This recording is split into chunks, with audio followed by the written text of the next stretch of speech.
Hai teman-teman, berjumpa lagi dengan tukang celometan yang di pinggir jalan. Tapi kali ini pengen membahas sesuatu yang lebih bermanfaat. Namun kalau teman-teman mau ngasih tahu ya teman-teman ya, sampai selesai nanti videonya ya cuma daun goyang-goyang gitu doang. Karena kali ini aku lebih fokus ke isi dari apa yang saya sampaikan teman-teman, bukan visualisasinya. Jadi yang tidak berkenan ya udah. Begini teman-teman, petani singkong untung ganda. Oke, jadi ada ibu-ibu teman-teman ya, itu punya sawah.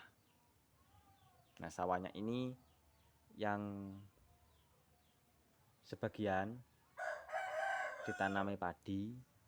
Nah yang sebagian teman-teman itu ditanami cabai, gitu kan ya. Nah cabai kan terkenal harganya bisa mahal tuh. Tapi ternyata cabai itu nggak kuat teman-teman. Kalau terkena panas mataharinya itu bener-bener panas gitu, nggak kuat.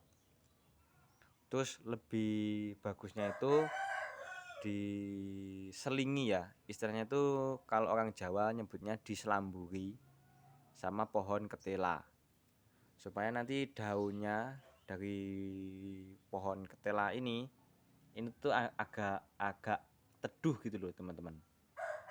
Nah kan tetapi kalau daunnya ini berlebihan, daunnya ketela berlebihan, itu juga nggak bagus untuk pertumbuhan cabenya. Nah dari sini fine ya, lanjut ya teman-teman ya. Otomatis yang dilakukan adalah memetik daun ketelanya supaya tidak terlalu lebat, gitu kan ya. Karena yang ditanam itu banyak, otomatis nggak mungkin ya kalau daunnya cuma dimasak ya. Daun muda kan ya.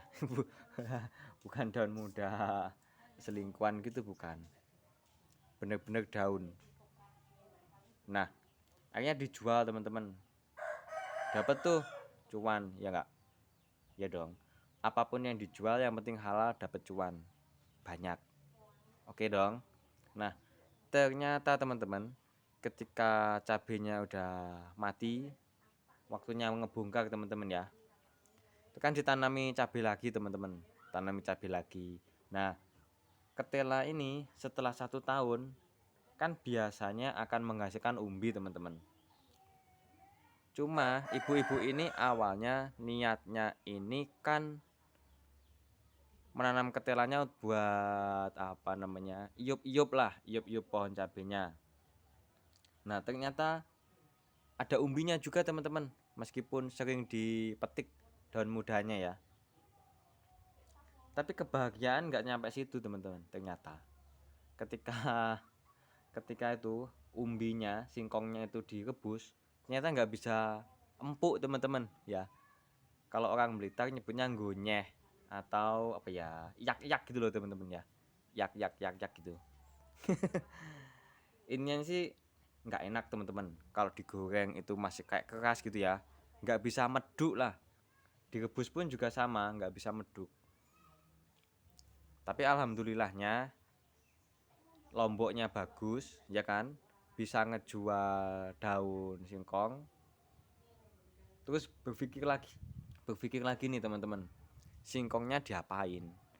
Emang mau diparut buat apa namanya, combok sapi, buat pakan sapi ya. Ya kalau punya sapi kan gitu ya. Dijual pun hanya murah teman-teman, apalagi singkong yang seperti itu pasti nanti ujung-ujungnya tuh cuma dibuat pakan hewan ternak, dan itu harganya pasti murah. Kalau digiling dijadikan mau diambil patinya, itu pun patinya juga sedikit teman-teman. Kalau kalau singkong yang gunyeh kayak gitu, akhirnya diapain teman-teman, diceriping ya. Jadi dipotong tipis-tipis, dikasih bumbu ya. Bumbunya aku nggak tahu siapa ceriping itu. Setauku sih kunir, garam, bawang gitu ya, sama penyedap rasa lah ya, intinya seperti itu. Lebih tepatnya sih cari aja di Google itu bumbunya apa.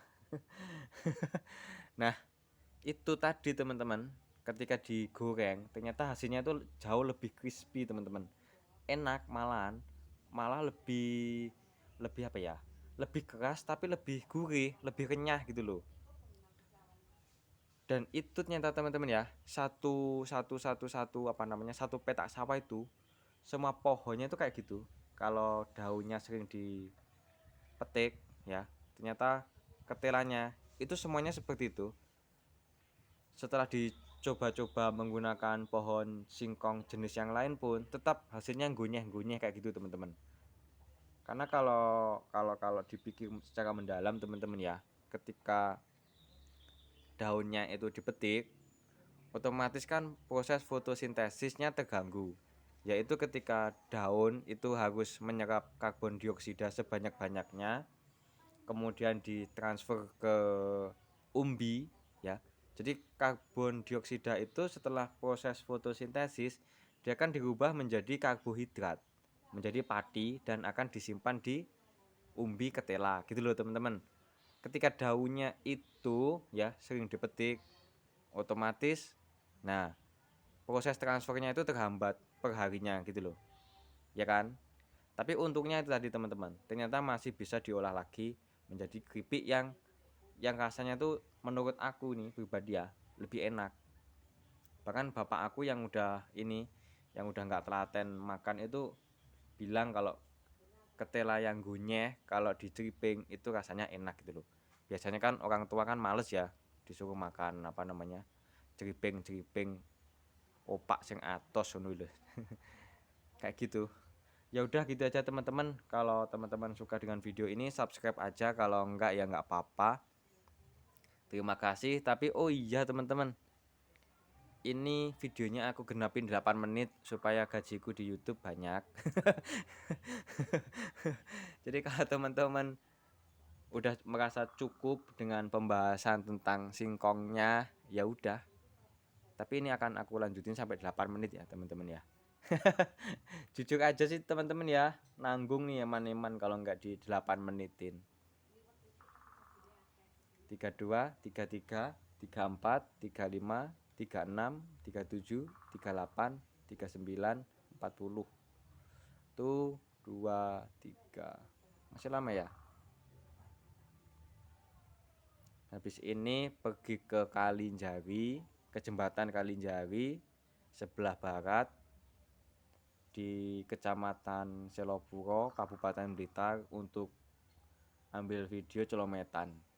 Oke, udah 8 menit. Terima kasih. Bye bye.